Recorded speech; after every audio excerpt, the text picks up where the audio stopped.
ఒకప్పుడు గ్రామీణ ప్రాంతాల్లో గారడీ విద్య అనేది ఉండేది. అంటే ఇప్పుడు గూడా చాలా తగ్గిపోయిందనుకోండి ఉంటున్నది. గారడీ విద్య కంటిన్యూయేషన్ అనొచ్చా మ్యాజిక్‌ను? అది మెయిన్ మన అంటే మా ఇంగ్లీష్‌లోనేమో స్ట్రీట్ మ్యాజిక్ అంటాము. అవును. బట్ అప్పట్లో వీధి గారడీ అని అనేవాళ్ళు. పగటి కాపులు అది ఇలాంటివి రకరకాల అంశాలతో వాళ్ళు చేస్తుంటారు. ఇప్పటికి గూడా మన తెలంగాణలో అది వరంగల్‌లో అక్కడంతా గూడా ఈ యొక్క కమ్యూనిటీ పరంగా వాళ్ళు అదే వృత్తి చేస్తూ ఉన్నవాళ్ళు ఉన్నారు. కానీ ఇప్పుడు చాలా తగ్గిపోయిందనుకోండి. ఒక 2 అవును. ఫ్యామిలీస్ మాత్రమే ఉన్నాయి.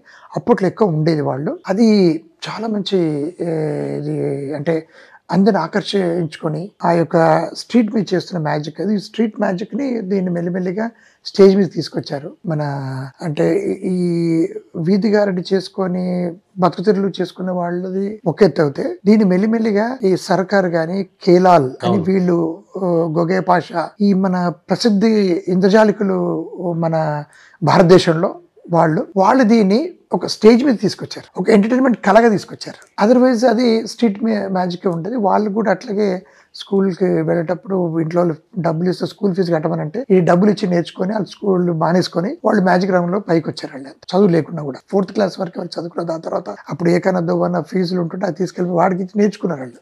సో, ఆ విధంగా వాళ్ళు పేరు సంపాదించి, మంచి పేర్లు, డబ్బులు సంపాదించి ఈ రంగాన్ని బాగా వాళ్ళు ఒక అంతర్జాతీయ గుర్తింపు స్థాయికి తెచ్చారు. తీసుకొచ్చారు వాళ్ళు. అది మనము వాళ్ళకి ఆ యొక్క క్రెడిట్ వాళ్ళకి ఇవ్వాల్సిందే మనం.